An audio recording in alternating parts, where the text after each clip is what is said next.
썰푸는 라디오 썰프라. 안녕하세요. 저는 멀리 울산에 살고 있는 40대 아줌마입니다. 가슴이 답답하고 미칠 것 같아서 이렇게 사연이나마 보내고 나면 제 마음이 좀 진정될까 싶은 생각에 힘겹게 글을 써봅니다. 저는 신랑이 오랜 사업을 하고 있어서 신랑 명의로 된 핸드폰을 제가 사용하고 있어요. 여러 가지 지출 증빙이나 매입 자료 때문에 모든 경비는 신랑 명의로 돼 있답니다.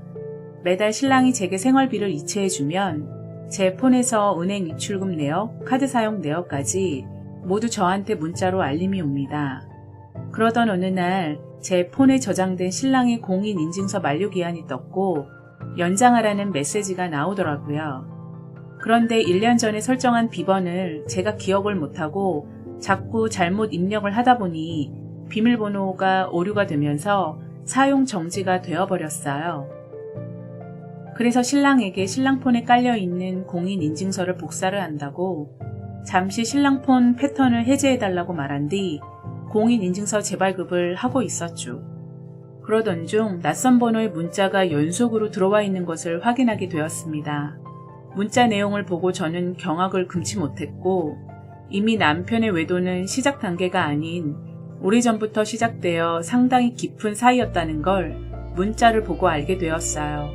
그리고 그 바람핀 년의 딸년인지 아들놈인지가 저희 신랑에게 협박 아닌 협박성 문자까지 보낸 걸 읽게 되었어요. 자기 엄마를 언제까지 혼자 놔둘 거냐, 언제 이혼을 하시고 우리 엄마랑 재혼을 할 거냐 부터 시작해서 우리 엄마 자수성가로 성공해서 돈 보고 접근하신 거냐고, 그게 아니라면 빨리 이혼하시라는 너무 기도 안 차는 내용들이었습니다. 통화 목록을 쭉 보니 이미 연락하고 지낸 지는 1년도 넘은 것 같았습니다. 그야말로 듣기만 하던 남편의 외도가 우리 남편이라니, 그리고 그의 자식까지 신랑과 지속적으로 문자와 연락을 주고받은 내용들을 제 눈으로 직접 확인을 하다니 정말 믿을 수가 없었습니다. 일단 저는 그 내용들을 모두 캡처를 해서 제 폰으로 보내기를 눌렀습니다. 결혼 생활 15년 차, 정말 제 인생의 비참함을 느꼈고 제가 받은 충격과 분노는 이루 말할 수 없었습니다. 그때부터 저는 우울증을 앓게 되었고 이런 사실을 아직 남편에게 따지지도 묻지도 않고 가슴에 묻은 채로 현재는 살아가고 있습니다. 이제 막 고등학교 입학한 딸아이를 생각하면 이대로 참고 살아야 되는지, 아니면 한 번은 뒤집어 엎고 그년을 만나 아작을 내야 되는지 온갖 고민에 하루하루 겨우 버티며 살고 있죠. 그 상간녀가 보낸 번호를 카카오톡으로 친구 추가를 해보니 그년의 딸년인지 학생 같은 애 얼굴이 푸사로 뜨더군요. 우리 딸애와 비슷한 나이로 추측이 되더라고요. 상간녀가 새파랗게 젊은 년은 아닌가 봅니다. 예민하고 내성적인 우리 딸아이가 이 모든 사실을 알게 돼서 받을 충격을 생각하니 눈앞이 캄캄했고 한창 공부할 시기에 혼란을 주고 싶지 않아 일단은 불화를 일으키지 말자 다짐했습니다. 당분간 남편의 수상한 행동을 유심히 지켜보며 증거자료 모으기에 집중하기로 마음먹었죠. 그런데 엎친 데 덮친 격으로 딸아이가 다니는 학교에서 급하게 연락이 왔습니다. 다급하신 담임선생님의 목소리셨어요. 같은 반 여자아이가 저희 딸아이를 때려서 팔을 좀 다쳤다고 지금 바로 좀 학교로 와달라는 말씀이셨습니다. 전 너무 놀라 학교 갈 채비를 하며 인간 같지 않은 쓰레기 남편에게 이 소식을 전했고 저 먼저 학교로 달려갔습니다. 교무실에 도착하니 제 딸아이가 울면서 엄마 하고 저를 부둥켜 안으며 많이 아프다고 하더군요. 그리고 빨리 병원에 가봐야 될 것 같다고 자기 팔을 움켜잡더라고요. 담임 선생님께서는 저를 보며 죄송하다고 고개를 숙이셨고 양호 선생님께서도 그냥 타박상은 아닌 것 같으니 바로 병원에 좀 다녀와 보시라고 했다고 하시더라고요. 그래서 저는 딸아이를 데리고 근처 정형외과를 갔습니다. 엑스레이 사진을 찍어보니 팔은 골절상으로 부러져 있었고 딸아이가 계속 발가락도 너무 아프다고 그러길래 양말을 벗어보니 정말 팅팅 부었더라고요. 그래서 발가락도 같이 사진을 찍어보니 새끼 발가락도 골절상이었습니다. 결국 팔과 발목 두 군데 그 자리에서 기부스를 하게 되었습니다. 지금 한창 중간고사 기간인데 제 딸 아이를 이렇게 만든 애가 도대체 누군지 한번 면상을 봐야겠다는 생각이 들었습니다. 너무 화가 나더군요. 가뜩이나 쓰레기 같은 남편 때문에 머리 터지기 일보 직전인데 애까지 이런 일이 생기니 제가 정말 미칠 지경이었죠. 기부스를 한 상태로 딸아이와 함께 담임 선생님을 찾아갔습니다. 도대체 어찌된 일인지, 세상에 여자아이가 어떻게 때렸길래 애를 이 지경까지 만들어놨는지 한번 들어봐야겠다고 생각했던 거죠. 제 딸아이를 때린 같은 반 그 애는 이 학교에서 유명한 싸움꾼이었고 중학교 때부터 아주 유명한 애였다고 주변 친구들이 알려주더군요. 그래서 그 애가 무엇이든 시키면 찍소리도 못하고 애들이 다 그의 비율을 맞춘다고 하더군요. 도대체 어떻게 생겨먹었길래 애를 이 지경으로 만들어 놓고 미안하단 사과 한마디 없는지, 그리고 수업도 끝나지 않았는데 이 난리를 쳐놓고 횡하니 집에 가버렸다고 담임 선생님께서 죄송하다고 말씀해 주시더군요. 전 너무 황당하고 어처구니가 없었죠. 그리고 사건의 발단은 점심때가 되어 급식을 하고 있는데 그 애가 지가 먹던 숟가락과 젓가락을 제 딸애가 앉아있는 의자 밑으로 떨어뜨렸다고 하더군요. 일부러인지 실수인지는 모르겠지만 지가 떨어뜨려 놓고 밥 먹고 있던 제 딸아이에게 야, 내 것 좀 주서 라고 시킨 모양입니다. 그러자 제 딸애가 네가 떨어뜨린 걸 왜 내가 줍냐? 너가 와서 주워 라고 되받아쳤다고 합니다. 그랬더니 그 여자애가 야, 내 말 안 들려? 내 숟갈 젓가락 좀 주스라고 라며 자리에서 일어섰고 제 딸애는 그제서야 한숨을 쉬며 그의 숟갈, 젓가락을 주워줬다고 합니다. 그런데 그 애가 대뜸 야, 그거 화장실 가서 닦아와 라고 다시 명령을 했다네요. 그러자 그 말을 듣던 제 딸애가 자리에서 일어나며 야, 네 거잖아. 너가 떨어뜨린 거 내가 주워줬으면 고맙다고 말을 해야지. 내가 네 시녀야? 이걸 왜 내가 닦아? 라며 제 딸이 그의 책상에 숟갈, 젓가락을 얹어 놓았다고 하더라고요. 그러자 그 애가 갑자기 뭐? 너 나한테 죽어볼래?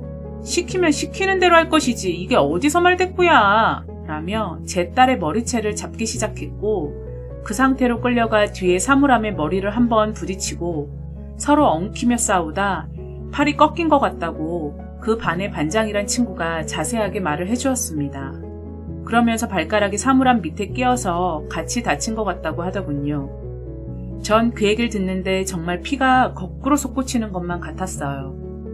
옆에 계시던 담임 선생님께서도 본인 불찰이라면서 연신 제게 죄송하다고 사과를 하시더군요. 전 세상에 조폭도 아니고 학교에 어떻게 그런 애가 다닐 수 있냐고 정말 믿을 수가 없었습니다. 나름 자사고였고 공부 좀 하는 애들만 다닌다는 학교인 줄 알았는데 그게 아니었나 봅니다. 담임 선생님은 그 애에게 전화를 수없이 돌렸지만 그 애는 전화를 받지 않았고 점점 저도 화가 치밀어 오르더군요. 일방적으로 제 딸애가 폭행을 당했고 팔과 발가락까지 사주 진단이 나온 상태에다 하필 시험 공부까지 못하게 되는 상황이 겹치다 보니 당연히 이대로 넘어갈 수는 없다고 담임 선생님께 학폭위를 열겠다고 단호하게 말씀을 드렸습니다. 담임 선생님께서도 알겠다시며 교장 선생님께 오늘 있었던 일을 보고드리겠다고 말씀하셨고 그 가해자 부모님께도 연락을 취해보고 다시 연락을 주겠다고 하시더군요. 그렇게 딸애와 함께 집에 들어오자마자 눈물이 마구 쏟아졌습니다. 가뜩이나 바람핀 남편 때문에 너무 심란한데 딸까지 저렇게 다쳐오니 누구 하나 제게 힘이 돼주는 사람이 없다는 생각에 서러움이 폭발하더라고요. 저녁 늦지막히 몹쓸 인간이 퇴근하고 돌아왔고 딸의 상태를 보더니 도대체 때린 애가 어떻게 생겨먹은 애냐면서 난리를 치더군요. 그래도 지 새끼라고 걱정은 되나 보더라고요. 그리고 세상에 남자 새끼도 아니고 여자애가 애를 이 지경으로 만들어놨더니 그러고도 사과 한마디 없고 연락 한 통 없는 부모들이 있냐면서 절대 용서하지 않겠다고 흥분을 하더군요. 그래서 저는 학폭위가 열리면 그땐 같이 학교에 가야 된다고 미리 말을 꺼냈죠. 딸아이는 매일 병원에서 치료를 받았고 중간고사 시험은 당연히 죽을 썼습니다. 너무 속상했죠. 그리고 일주일 뒤 담임 선생님께서 학교에 와주십사 연락이 오셨고 저와 신랑은 교장실로 향했습니다. 문을 열고 들어가니 담임쌤과 어떤 여편네가 앉아있더군요. 그 가해자는 온데간데 없고 그 애미년이었던 모양입니다. 저는 남편과 먼저 교장 선생님께 인사를 하고 자리에 앉았습니다. 그런데 갑자기 그 여편네가 제 신랑의 얼굴을 보자마자 화들짝 놀라며 어머 자기야! 라고 먼저 말을 꺼냈고 그 소리를 들은 저는 너무 황당해서 그년의 얼굴을 빤히 쳐다봤습니다. 지금 누구더러 자기래? 신랑은 그 여자를 바라보며 눈가에 경련이 심하게 떨리더라고요. 그리고 신랑은 그제서야 그 여편네에게 당신이 여기 왜 있어? 라고 되받아치더라고요. 그리곤 문이 열리더니 한 여학생이 들어왔습니다. 아주 건방지게 고개를 빳빳이 쳐들고 문을 쾅 닫더군요. 당당하게 들어온 그 애는 제 딸애를 그렇게 만든 가해자였습니다. 그렇게 그의 얼굴을 보는 순간 전 낯이 익었고 어디서 많이 본 듯한 얼굴이었습니다. 전 속으로 쟤를 어디서 봤더라? 분명 많이 본 얼굴인데 라고 생각하고 있던 찰나 그 애가 제 신랑에게 갑자기 아저씨! 라고 아는 체를 하더라고요. 이게 도대체 무슨 상황인지 전 너무 어처구니가 없었고 신랑에게 저 사람들 누구야? 당신 알아? 지금 제가 우리 딸을 저렇게 만든 가해자야. 근데 당신이 쟤를 어떻게 알아? 라고 물었죠. 그러자 신랑은 잘 아는 건 아니고 거래처 사장님이야. 그 딸이고 라며 말끝을 흐리더니 신랑도 놀란 쥐마냥 그 자리에 경직돼 있더군요. 그 모습을 본 교장 선생님께서는 서로 잘 아시는 분들이냐면서 그럼 좋게 푸시는 게 어떠신지 학폭위가 열리기 전에 일단 서로 오해가 있으시면 잘 해결해서 원만하게 합의를 하는 게 좋겠다는 식으로 말씀을 하시더라고요. 전 교장 선생님께 애를 이 지경으로 만들어 놓고도 저희는 가해자 측에서 사과 한번 받은 적이 없다고, 그리고 전치 사주가 나왔고 일방적으로 폭행을 당했는데 이렇게 끝낼 수는 없지 않겠냐고 분명하게 말씀을 드렸죠. 그러자 그 가해자 여편네는 실실 웃어가며 그럼 내 딸을 감옥에라도 쳐넣겠다는 거예요? 애들이 놀다 보면 다칠 수도 있는 거지. 아우 누가 보면 살인이라도 저질렀는 줄 알겠어요. 라며 반성의 기미는 전혀 보이지 않고 때린 놈이 성낸다더니 빳빳이 고개를 쳐들고 말을 하더군요. 전 그 말을 듣자마자 자리에서 일어나 세상에 적반하장도 유분수지. 뭐라고? 당신 딸이 이렇게 다쳤으면 지금처럼 그렇게 말할 수 있겠어요? 지가 먹던 숟갈젓가락을 떨어뜨렸으면 본인이 주워야지. 지가 뭔데 왜 애들을 시켜? 그리고 조폭도 아니고 애를 저렇게 만들어 놓고도 지금 그런 말 하는 게 정상입니까? 라고 저도 대받아쳤죠. 그러자 그 여편네는 헛웃음을 치며 제게 뭐? 조폭? 하, 이것 보세요. 당신 딸 그렇게 신경 쓰기 전에 당신 남편이나 간수 잘하세요. 세상에 바보도 아니고 지 남편이 밖에서 뭐하고 다니는지 알지도 못하면서 우리는 사과할 마음 없으니까 학폭위를 열던지 손해배상 청구를 하던지 마음대로 하세요. 라며 큰 소리를 치더군요. 그 말을 들은 저는 하도 어이가 없어서 마치 가해자와 피해자가 뒤바뀐 상황 같았습니다. 그리고 잠시 후 옆에 있던 그 딸년이 제게 말하더군요. 아줌마, 이 아저씨 저희 집에 얼마나 자주 놀러 오시는지 아세요? 우리 엄마랑 엄청 가까운 사이인데 여태 모르셨나봐요. 라며 제게 거들먹거리더군요. 전 그제서야 어디서 많이 봐왔던 그의 얼굴이 생각이 났습니다. 알고 보니 신랑이 바람피고 있는 그 상간녀의 딸의 얼굴이었던 겁니다. 전에 봤던 그 카톡 푸사에 올려져 있던 그년의 딸이요. 전 온몸에 소름이 돋은 채로 충격을 받고 소파에 그냥 쓰러졌습니다. 안절부절 못하던 신랑은 제게 괜찮냐며 저를 힘겹게 일으켜 세우더군요. 전 그 자리에서 신랑의 얼굴을 보는 순간 뺨을 세게 갈겼습니다. 그리고 담임 선생님과 교장 선생님께 다시 연락드리겠다고 말한 뒤 황급히 그 자리에서 나와버렸죠. 두 다리가 너무도 휘청거려서 복도 끝 계단에 털썩 주저앉아 하염없이 울었습니다. 그 상간녀와 그 딸녀는 저와 제 딸애가 누구였는지 진작부터 알고 있었던 거였습니다. 그리고 그 딸녀는 작정을 하고 우리 애를 아무 이유 없이 지속적으로 괴롭혀 왔었고, 나중에 안 사실이지만 딸애가 학교만 다녀오면 그렇게 머리가 아프다고 두통약을 달고 산 이유도 공부 스트레스가 아닌 그 딸년 때문에 정신적 스트레스를 심하게 받고 있었던 거였습니다. 이 모든 사실을 알고 나니 이런 쓰레기만도 못한 남편을 죽이고 싶은 심정까지 들었습니다. 그리고 그년이 신랑에게 보낸 문자가 정말 과간도 아니더군요. 아저씨, 도대체 언제 이혼하실 거예요? 우리 엄마 돈 보고 만나시는 거예요? 그게 아니라면 우리 엄마하고 한 약속 빨리 지켜주세요. 라는 식의 문자를 수없이 보낸 것도 그 상간녀 딸이었던 겁니다. 17살짜리 고등학생이 하늘 무서운 줄 모르고 어디 애가 겁도 없이 그런 행동들을 할 수 있었던 건지 참 뻔뻔하기 짝이 없는 그 애미년의 그 딸년입니다. 살다 세상에 이런 기막힌 일이 또 있을까요? 한평생 한 남자만을 바라보며 토끼 같은 이쁜 딸아이 낳아서 잘 살 거라고 생각했던 제 믿음이 산산조각이 되어버렸습니다. 이런 일이 벌어지고 지금은 쓰레기 남편과는 별거를 하고 있습니다. 전 절대 그 딸년을 용서해주거나 합의를 해줄 생각이 추워도 없습니다.